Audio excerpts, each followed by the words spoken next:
Bonjour, chers tous. Bonjour et bonsoir à tout le monde. Ça va dépendre à l'heure à laquelle que vous allez nous recevoir chez vous. Vous savez, comme c'était promis, l'ombre de la plume va commencer à nous donner de meilleurs moments de notre vie, notamment nous raconter des histoires. Ce ne sont pas des histoires que nous allons créer par nous-mêmes, mais ce sont des histoires quasiment, je dirais, purement littéraires. Et ça sera pour la grande partie mes propres œuvres. Nous avons déjà débuté, comme j'avais fait l'introduction, que on commencera avec Mampassi ou le cauchemar, il est là, il est très beau le livre. Aujourd'hui, je vais devoir introduire notre première histoire. Vous savez, pour introduire un roman, on va commencer d'abord par une petite lecture de la préface. Ainsi, vous qui nous écoutez, qui nous regardez, vous allez comprendre de quoi s'agit-il dans cette histoire, dans cette intrigue. Voilà pourquoi on ne veut pas commencer directement par la lecture et raconter l'histoire, sans toutefois vous lire la préface, on va expliquer et après on va continuer. Allons-y. Le livre est intitulé Mon passion le cauchemar, comme je vous avais dit. Il serait alors très important de pouvoir l'acheter sur Amazon, sur Fnac, sur Cultura, acheter ces livres afin que nous puissions en cheminer ensemble. Si moi je lis, vous aussi vous lisez à la maison et que je vous raconte l'histoire, ça sera super beau que vous me laissiez lire et raconter. Donc du coup, cherchez à l'acheter et on va faire ceci. Moi je lis, vous lisez, je raconte, c'est beau. Je vais lire la préface. La préface, ça nous écrit quelque chose de super important de lui. On dit la mentalité est l'élément principal qui indique la destinée. Toutes choses dans la vie peuvent avoir le même sens, mais pas la même signification. Ainsi, cette fiction romanesque ne tourne qu'autour de sens et de la signification de noms. En Afrique, dans la plupart des cas, les noms sont de référence. Ils sont donnés par des circonstances divergentes. La signification derrière tout nom cache un esprit qui est lié de façon chronologique à la mentalité. Ils sont porteurs de sens dans la vie courante, influençant le quotidien. Une grande partie de gens ont vécu l'impact de leur nom sur leur route de vie. Ces impacts peuvent être négatifs ou positifs. En effet, cette œuvre nous fixe autour des questions anthroponymiques, identitaires, culturelles, des questions psychiques des lagueurs du moi assourdis dans la pensée africaine. Elle retrace également des antécédents parentaux aux influences négatives et les appartenances aux croyances ancestrales. Dans l'introduction, je dirais même le début de cette préface, vous comprenez alors cette histoire que nous allons vous raconter. Il s'agira de quoi? Il s'agira, n'est-ce pas, d'une question identitaire. Le sens de nom dans certaines tribus, je dirais ethnies, je dirais dans beaucoup de pays africains, les noms ont un sens. Les noms ont une signification. Le parent ne donne pas le nom à leurs enfants seulement comme ça. Vous savez, même aujourd'hui, quand nous, le jeune, nous donnons à nos enfants le nom, nous regardons la signification, nous regardons le sens. Nous donnons des noms en connaissant la signification. Et ainsi, dans cette histoire, l'histoire va tourner autour de ça. Les impacts identitaires, les impacts de signification de noms.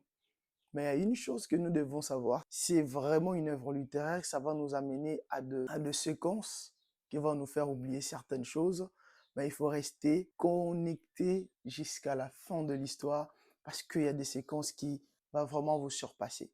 Mais ce que je voulais que vous puissiez savoir tout au début, c'est que l'histoire va tourner autour de ça.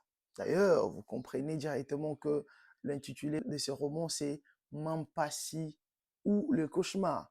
J'avais expliqué le mot Mampassi, je vous avais dit que Mampassi, c'est un nom congolais, c'est un nom Congo, vraiment c'est Siaki Congo, qui signifie mes souffrances, qui signifie mes douleurs, mes souffrances, tout ce qui va dans ces directions-là. Et donc, c'est ce que nous allons essayer de décortiquer, de raconter cette histoire. Qu'est-ce que un nom fait dans cette histoire? Ça impacte à quoi? Quelle est cette façon que le nom est en train d'impacter dans cette histoire? Et donc, c'est ce que je m'aimerais à ce que nous puissions retenir. C'est que dans la longueur de cette histoire, il y aura deux séquences. Mais ce que nous devons savoir, c'est que vraiment le but, pour ne pas dire l'objectif de ces livres, c'était de dire que les noms, certains noms, ont des influences dans la vie des gens, surtout dans notre société africaine qui est liée à beaucoup de choses. Voilà. Je vais continuer un peu avec la préface.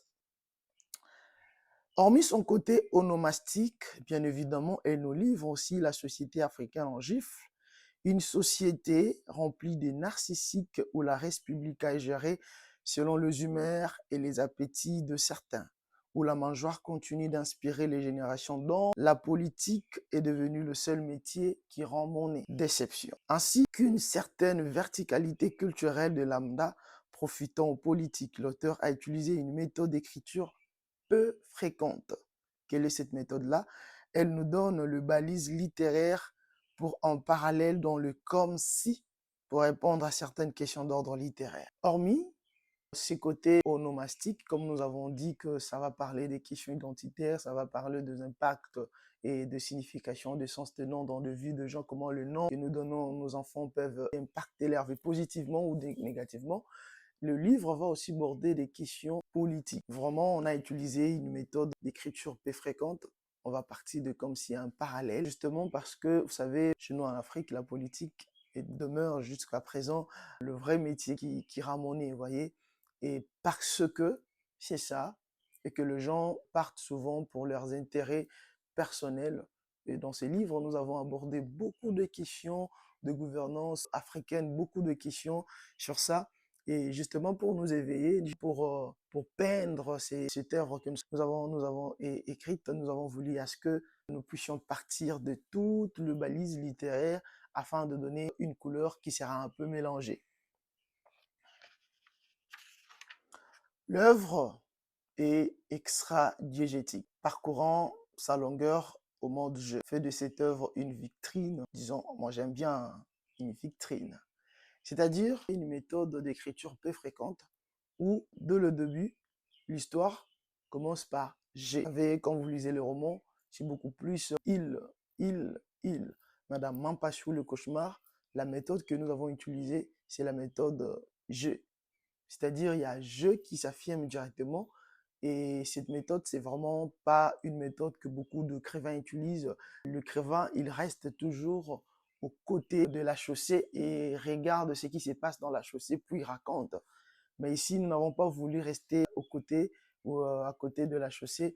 Nous sommes dans la chaussée et nous racontons ce qui se passe dans la chaussée. C'est un peu ça la différence. Vous allez retrouver le G, parce que nous avons voulu que cette œuvre puisse avoir une main particulière, tout simplement. Focalisation zéro et l'apport direct qu'il a choisi pour aboutir à de fins fines. En outre, la lecture et l'analyse de cette intrigue romanesque peuvent être inquiétantes. C'est ce que je disais. Il est alors important que je puisse le lire et raconter l'histoire en passant de toutes les balises littéraires pour ne pas nous mettre dans de confusion parce que l'œuvre est tellement profonde que et il exige énormément de capacités pour l'analyser. Et voilà, ici, dans la préface, nous avons déjà tenu au courant nos lecteurs en leur disant que l'analyse romanesque peuvent être, la lecture et l'analyse de cette intrigue romanesque peuvent être inquiétantes, mais lisez car elles nous offrent la passion de travailler sur nous, de nous connaître davantage et de connaître le fonctionnement diachronique et synchronique de la société africaine. Le courage de nous priver du sensuel en s'accrochant à l'idéal, puisque nous montre que chaque vie a deux parties. L'une est visible, l'autre est sensible. Dans cette histoire, nous allons comprendre beaucoup de choses, nous allons apprendre beaucoup de leçons. J'avais dit qu'à la fin, non seulement la conclusion, on aura de leçons morales parce que cette histoire va nous éveiller, va nous réveiller et va procurer énormément d'informations que nous ignorons et ça va nous faire énormément plaisir. Vous savez, aujourd'hui, j'ai tenu de lire cette préface pour nous annoncer de couleurs, pour nous faire comprendre qu'est-ce qui va nous attendre après parce que l'œuvre ou le livre que nous allons lire avec vous, c'est une œuvre littéraire où ce que j'ai écrit dit beaucoup, mais ce que j'ai écrit, il faut les lire et comprendre ce que je n'ai pas écrit. Et ça nécessite nécessairement un critique littéraire. Voilà pourquoi j'avais pris cette initiative de pouvoir nous les lire personnellement et nous raconter cette belle histoire. Quand vous regardez cette dame, ça vous dit déjà que l'histoire ici, ça sera vraiment une histoire à nous couper le souffle. Vraiment, n'hésitez pas, abonnez-vous dans notre chaîne YouTube L'Ombre de la Plume et ça sera énormément plaisir. Faites aussi abonner vos complices, vos amis, vos potes, votre famille, votre frère, votre sœur. Ça sera énormément plaisir. Nous allons nous retrouver ici encore dans un peu de temps pour la première partie de notre histoire. Bye bye.